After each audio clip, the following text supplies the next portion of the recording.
but in everybody's life, that puzzle looks a little bit different and the picture that they're painting is unique to who they are. And if you only look at the personality piece of the puzzle, if you only look at the abilities piece of the puzzle or any of the 5 elements, you're getting an incomplete picture of who that person is. And that person is getting an incomplete picture of who they are, which is why I think people get so frustrated with different types of assessments often.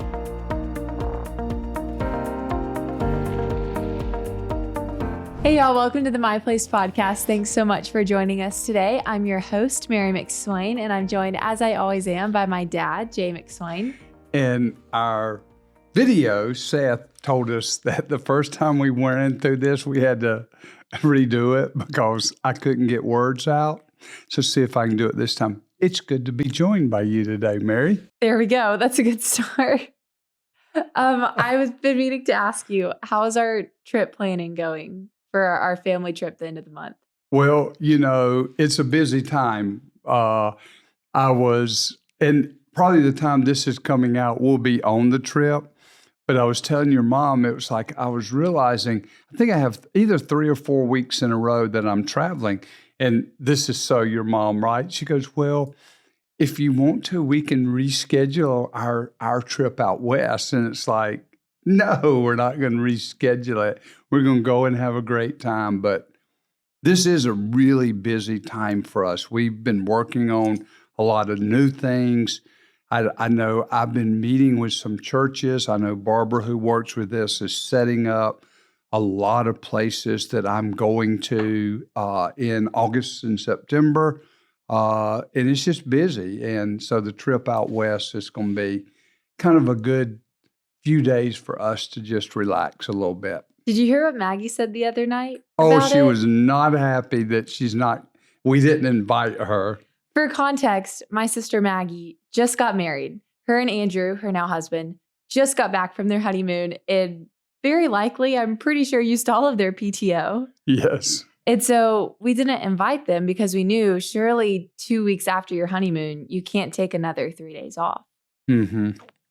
But we were assured by her that we cannot do that again. Even if we don't think that she can go, we have to invite her. Yeah. So we'll do that next time. Yes. But I know you've been really busy with a lot of coaching sessions since we had our parent-student experience at First Redeemer a couple weeks ago. And if y'all missed last week's episode, we did a deep dive into that weekend and not just talking about the play-by-play of it, but how this tool can be used in parenting, how it can be used in your home. There was a lot of rich stuff that we talked about in that episode. So highly recommend you go back after this one or pause it, come back, however you want to do that, and go listen to that episode. But I know you've been coaching a lot. I'd love for you, if you're listening to this and you can, help create a place experience weekend for students and parents. And Mary and I would love to help lead that with you. So little commercial there for us. We mentioned Barbara. Barbara is the one to ask about that and to connect with her. But I know you've been doing a lot of coaching. So it got me thinking, you've done hours and hours of coaching. You've obviously been around the place material since you wrote it almost 30 years ago. Yeah. Almost 30 years ago. You're dating me now, aren't you? Sorry. It gives you expertise. It's okay. Gives you credibility. Trust me, I know exactly how old I am. But I wanted to talk to you about how to interpret the place profile, because whether you're someone who's trying to understand who you are or learning how to be a place connection coach, or you want to be a mentor and help somebody walk through this, knowing how to interpret the place profile and connect the pieces together is really invaluable to understand the tool.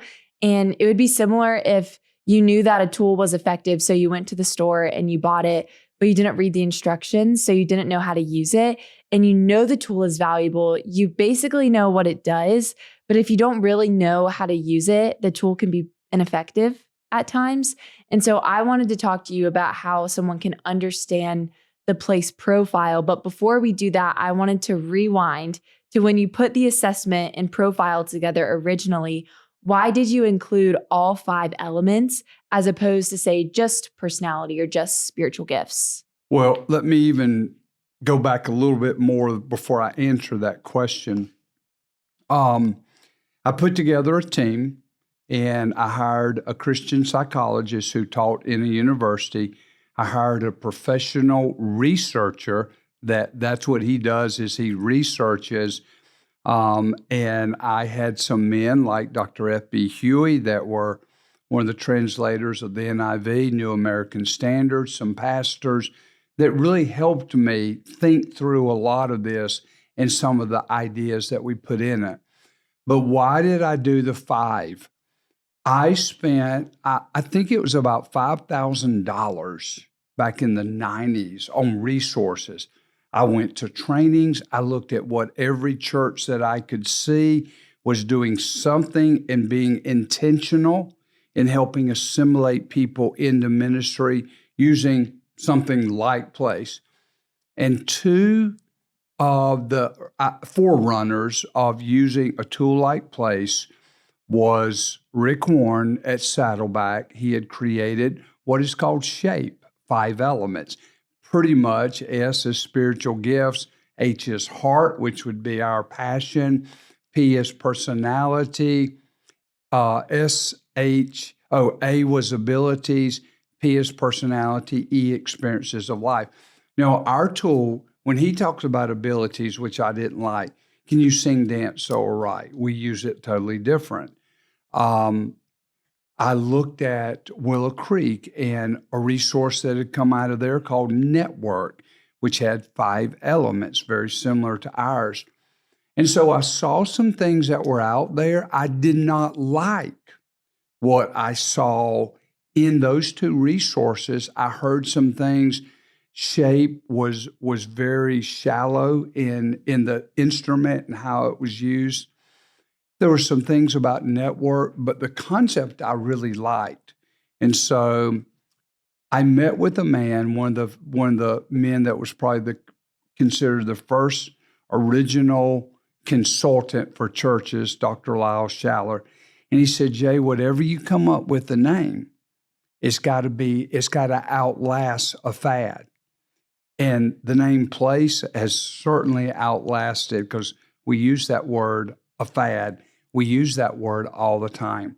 But that's where I really would say that it was others that had put more elements together, and it's brilliant because as we've come to learn, if you only look through one lens of one element, like personality, you have tunnel vision and you don't see the complete person. The person doesn't see how God has uniquely created them through these 5 elements.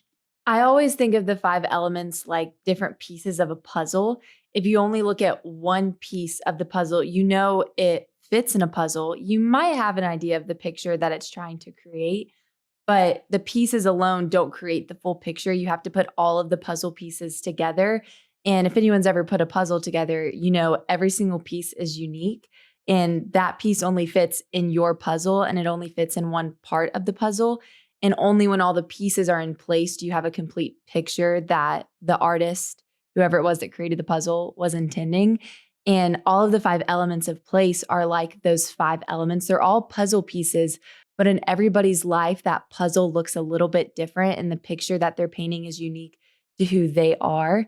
And if you only look at the personality piece of the puzzle, if you only look at the abilities piece of the puzzle or any of the 5 elements, you're getting an incomplete picture of who that person is. And that person is getting an incomplete picture of who they are, which is why I think people get so frustrated with different types of assessments often, is because they say, well, I don't think that's fully me, or maybe I am this way and maybe I shouldn't be. And there becomes confusion and frustration.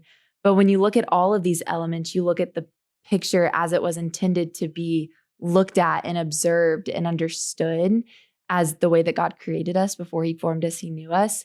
And so this is what I love about the Place tool and the profile, is that it gives you all the pieces of the puzzle that are necessary to see a full picture of who a person is. And even more so than that, each puzzle, each picture is different because each person is different.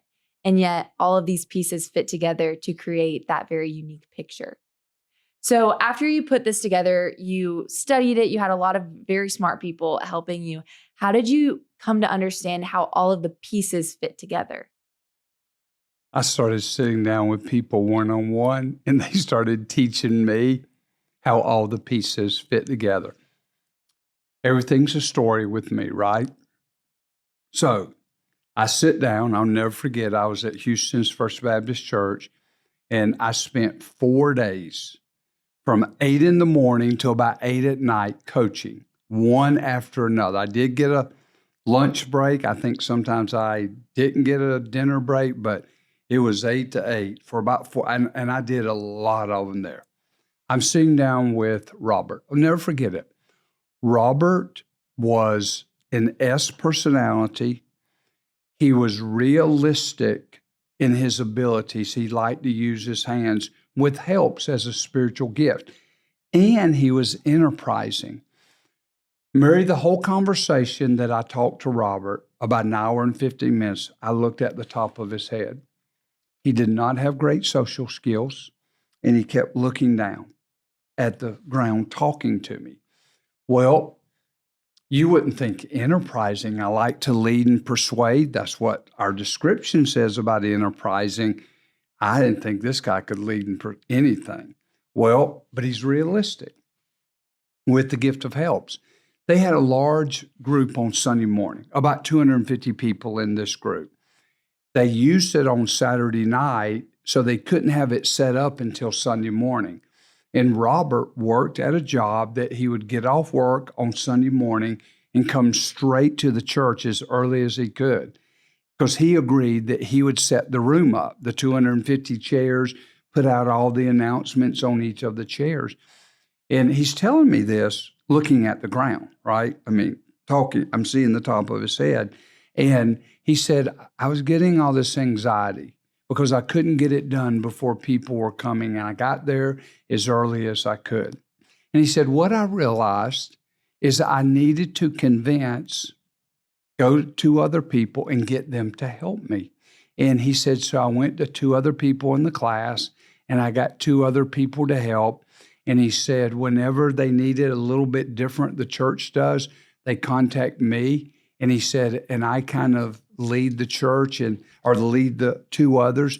And he goes, so I'm the leader of the group. And the only time he looked up, and here's what he said, and I like being the leader. I mean, I could tell you story after story where I had no idea. So the way that I began to learn how it all fit together was listening to people's stories and hearing them talk about how, again, I knew what the statement said on the profile. I knew what I'd written and what we had researched and studied, but where I really began to learn it and how it all fit together was hearing different stories. Can I tell one more? I don't take credit for this, but the second person I ever sat down with was Steve Green, who is, his family started Hobby Lobby. He runs it. And again, this is back in the 90s. I mean, long time ago. Steve had the gift of knowledge, wisdom, and teaching. He had 5 kids. They were homeschooling them, and he was a busy man. And he became part of a research team for our pastor. Well, I don't take credit for this, but he has the gift of knowledge, and it was unbelievable how passionate he is about God's word and people understanding and putting God's word out there. Again, this is not me, but what is so cool today, the Bible Museum in Washington, D.C., he's the one, his family started it, funded it, and so many people get to experience and learn so much about God's word because Steve Green had the gift of knowledge and wanted to teach the Bible. He's just doing it on a very big platform through the Bible Museum.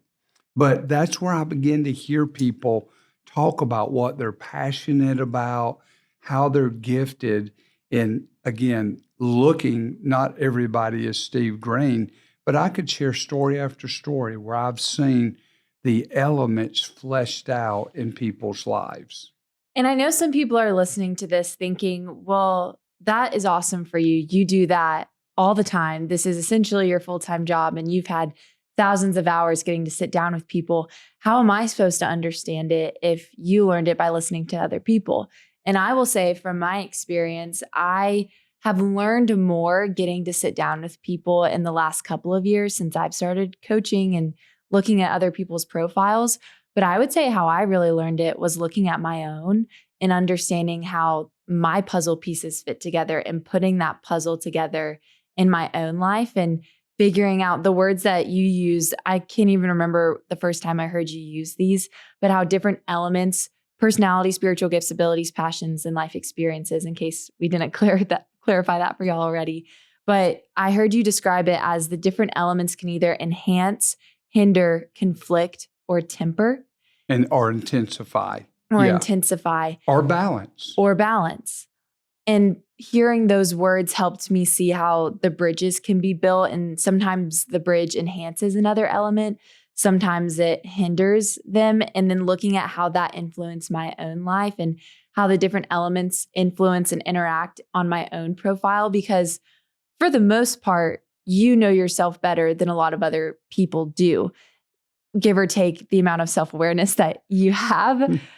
Even though this can help you have more of it, but you know who you are. So if it's hard to look at these elements and understand somebody else, you can see how these elements reflect who you are. It's like looking in a mirror, and you're a lot more familiar with your own reflection in a mirror than you would be somebody else's right off the bat and trying to understand and remember it. And so that's one of the ways that I learned how to understand, how to interpret the profile, how to understand how the elements are woven together in someone's life is I started to figure out how they were woven together in my own life and the picture that they painted. And that helped me figure out, okay, if they interact like this in my life, how might they interact like that in somebody else's life? And that helped me a lot as well. So you've sat down with a ton of people. You've learned how to interpret the profile by listening to people's stories. In a coaching session, what is more insightful? The profile that's right in front of you or the words that they share with you? Both. Okay, elaborate. Okay. So as I'm writing their things that they're telling me about them, as I'm asking them questions, one of the things that I'm doing is I am looking because I'm writing it, but I'm listening to see which of the elements that they're speaking through, because I want to go back and help make the connection to them. So when I write, it is telling me in real time, or it could be something that happened years ago with them, but it's not theoretical. I mean, these elements up here can be, that could be anybody. But when I start writing what they say, that's them. And so both of them are important because this is giving me the lens to listen through as I write what they say. Does that help some? Yes. Could you give us an example? Because I recognize that it sounds good when we say people speak through the lens of who they are, but what would be an example of that where you hear a word and you see where that connects to their profile? So I was looking at someone yesterday that has the gift of defending, and they were telling me that one of the things that when someone's making fun of one of their friends or someone that they know, like she wore that 2 days in a row, and this person has discernment and as a spiritual gift and defending. Which is their demonstrated passion, not their gift. Their demonstrated passion is defending, and one of their spiritual gifts is discernment. And she said she would tell her friends that may be all that she has. And she may not have more clothes. Someone was making fun of someone that is disabled. And she would defend them by saying, you ought to be fortunate that you aren't disabled like that. And so, again, you could go on and on, but that was just one from yesterday, someone that had a passion for defending and a spiritual gift of discernment. And she does it in a kind way because she has a very bubbly personality, so she's not real mean when she does it, but she will stand up for people that are disabled or people that are poor and less fortunate. I was sitting down with one of the students from that weekend, and she was an I personality with the spiritual gift of hospitality. And I asked her, just give me a picture into who you are. What does your life look like? Because I can look at your profile, but you know who you are. So just tell me about who you are and who you know yourself to be. I tried to give her an open ended question, just see where she went with it. And what kept coming up is that she loves being around people and she loves making other people enjoy being in the environment that they get to interact in. And I can't remember the exact word that she used, but everything kept coming back to I love being around people and I love making people feel welcome and I love helping people have fun. And to me, that was her speaking through the lens of her personality and that gift of hospitality. The I personality is people oriented. They love to have fun. They like to enjoy the moment. But the gift of hospitality wants to invite other people into the moment that they're getting to enjoy. And I heard that almost right off the bat. She said a lot of things repetitively just because they were so important to her. And she didn't share a lot, but the one word that stood out was the thing that reflected that gift of hospitality. And I'm sure every single conversation, there's words that stand out where people will speak through, again, that lens of who they are. I want to share one more. So this was a man that had a 15-year-old and then two that were like 8 and 10, I believe. And they're involved in sports and you know how crazy it is with just go, go, go. And they were pretty maxed. And I think he was feeling, he used the word guilt. I would say guilt is from Satan, conviction is from the Holy Spirit. And I think Satan was guilting him that he wasn't serving at our church. They came regularly, they were in Bible study, but he and his wife weren't actually doing something. His wife is now, but as we were talking, he had a passion for young men without positive male role models, children and teens, and then outdoors. He was a baseball coach for his son. And as we kept talking, leadership was a gifting of his. He, again, young men. And I said, why couldn't you consider taking who you are, who you're passionate for, and doing something that connects them to God? I know it's not a Christian. He was at a county recreation thing where they have baseball, but could you just do a devotion for the kids that want to come a few minutes early before practice or games? And that was several months ago. He did. And then earlier when the season began, he asked me to come in on a Saturday morning and do like a 5-7 minute devotion. But that was where listening to his story, they feel so thin from a time perspective, no margin of life.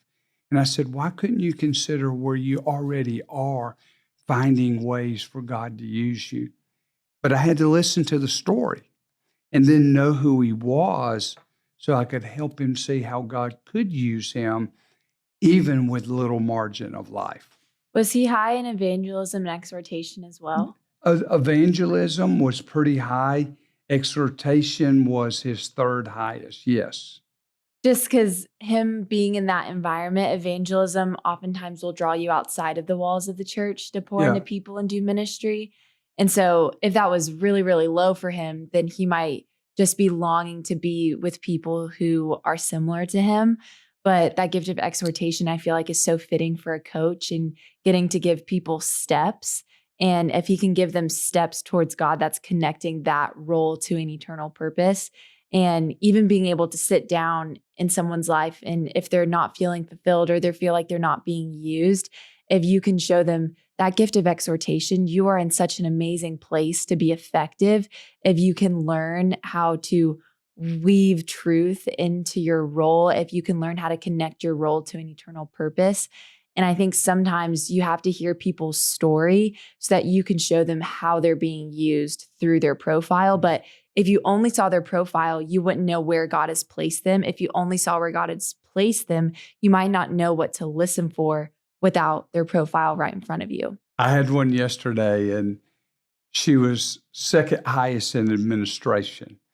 And I said, well, where have you seen that? And she starts talking about the prom that they're all going to and how her friends, like, she's not the driver, but she is the organizer, and how they come up with all these great ideas, and but nothing would ever happen, even if they have the gift of leadership. But she says, we've got to do this. And she starts laying out the plan. And she goes, how do I make that because we talked about that's a gift, but not a spiritual gift. I said, but I believe you can make it a spiritual gift, is to connect it with, God has blessed us, and all of us have the resources to go to the prom, to go eat at a great place, maybe even have a nice ride to the prom. And He wants us to be good stewards of planning this. And I want to help us plan because God's gifted me to be able to help plan. And I said, you don't have to preach a sermon, but just making that connection to God, who is eternal significance, that He gave you this. Then you've gone from a gift to a spiritual gift, even in something like a prom. So, yeah. Luke 6:45 tells us that out of the abundance of the heart, the mouth speaks. And that verse, I think, reflects so much of what we say, that you'll speak through the lens of who you are, because the principle is that the person's words reflect their heart, their character. It's the outpouring of what's going on inside them. And so I think that biblical principle reflects what we say, that people will speak through the lens of who they are. Out of the abundance of the heart, the mouth speaks. So if you're trying to get to know who somebody is, where their heart gravitates towards, who they're passionate about, the life experiences that have had a great deal of impact on them, even how they would want to serve the Lord based off what they've been given, listening to the words that they use is a reflection of what is going on inside their heart and what they're gravitating towards. And I think that verse is so fitting and reflective of what we always say about getting to know who somebody is. The profile helps you listen and gives you some clues, but it's their words that really reflect their heart as much as their answers did on their assessment. Mm-hmm. So are there any other real life insights from people's profiles that you've gleaned that you think could help people understand how to fit these elements together? One of the things I've seen so often is that a lot of the where they want to serve flows out of life experiences. I hear it all the time. Why do you have a passion for? And they always, I say always, even someone yesterday who said poor, but they didn't grow up poor, but they have recognized that in their experiences, they've been very much blessed. So it was their life experience of the blessing, but where you want to serve oftentimes will flow out of your life experiences. How you serve, where you want to serve will flow out of things like your personality, your spiritual gifts, your abilities, the way you demonstrate passion. So that's where the power, what I'd like to say is, know how it all fits together. And I say this all the time, this is not rocket science, but it truly is learning how God put you together, your identity, so that you can be and do all God created you for and give your life away to people who desperately need the life-giving giving of Jesus himself. So as we wrap up our conversation, I know we're running out of time today. How would you encourage people to learn or understand the profile, to either use it in their churches or just in their own lives? One thing is I would tell them to stay in the content that we've written and read the statements and say, where have I seen this in my real life? Not theoretically in this statement, but in my own life. And I think if you don't just put it up. Now, as you know, You can go through some exercises we've created, and they're powerful to let you see how all this really fleshes out in your life. But use it. It's like anything, Mary, language. If you don't use it, you lose it.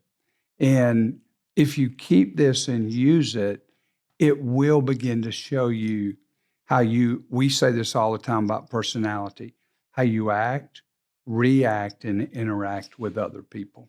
Absolutely. And I know we're running out of time today. If y'all are interested in learning more about who you are and the puzzle pieces that make up the picture that is you, we will put some links in the show notes of this episode so that you can look at some of our resources and see what might work for you so that you can start to learn more about that picture and how all of those pieces work together. And if you want to continue to learn more about what is this language that can help me understand myself and others, keep tuning into our episodes because this is what we talk about a lot. Go back through the archives and look at how we explain certain spiritual gifts, the personality styles, the abilities, because we go into a lot of detail, and it's really for you to get to know who you are. And as a leader or a mentor, a coach, a parent, a person just trying to understand yourself and others, they're invaluable resources to give you the language to articulate who you are and the people that the Lord has put around you. So thanks again for joining us, and we hope to see you back here next week.